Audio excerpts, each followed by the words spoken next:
Vus du ciel, rares sont les paysages qui font davantage rêver. Comme sur une carte postale, l'archipel des Maldives. Des atolls d'une beauté à couper le souffle, loin de tout, complètement désertés par les visiteurs ces derniers mois à cause de l'épidémie, mais qui aujourd'hui refont le plein de touristes. À Malé, la capitale, ces hydravions restés à quai pendant de longs mois décollent à nouveau. Ils desservent la centaine d'îles-hôtels que compte l'archipel et la reprise est spectaculaire, un vol toutes les 10 minutes. En ce moment, nous avons 2500 passagers chaque jour.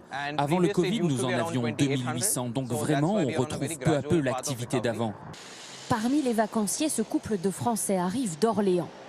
Voilà, l'hydravion. Cet entrepreneur et cette créatrice de lunettes ont réservé sur un coup de tête il y a 2 semaines pour 8 jours de vacances. En fait, on avait besoin de faire un vrai break en toute sécurité. Donc, je pense qu'en fait, c'est l'endroit idéal pour poser nos valises, poser tout ce qu'on a dans la tête. Pour passer des vacances aux Maldives, une seule condition, présenter un test PCR négatif. Pas de quarantaine, toutes les nationalités sont les bienvenues. Bonjour, bienvenue. Sur cette île-hôtel comme sur toutes les autres, les visiteurs sont même invités à retirer leur masque dès leur arrivée. Bienvenue au Lily Beach. Vous savez, vous pouvez enlever votre masque maintenant, hein, c'est bon. Alors, ici, c'est comme un voyage dans le monde d'avant Covid. Pas de masque, car les employés sont tous logés sur place. Le risque de contamination est donc limité. Bonjour. Les seules personnes qui arrivent sont les clients, tous testés au préalable. Patrice Serra dirige cet établissement depuis 4 ans. Ces derniers mois ont été pour lui source d'une grande inquiétude. Aujourd'hui, c'est le soulagement. Son hôtel affiche quasi complet. Alors en fait, vous voyez, c'est notre carnet de réservation, le numéro des chambres et les semaines, les jours à venir. Donc vous voyez, tout est plus ou moins plein.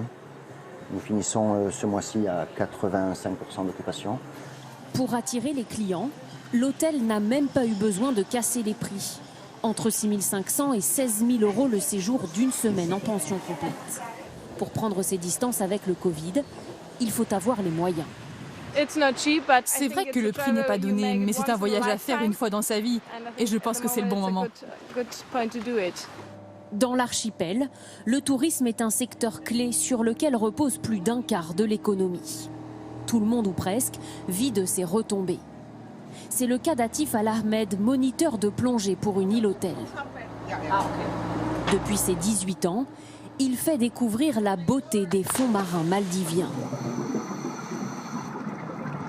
Pour ce travail, il touche 1 600 euros par mois, un revenu dont sa famille ne pourrait se passer.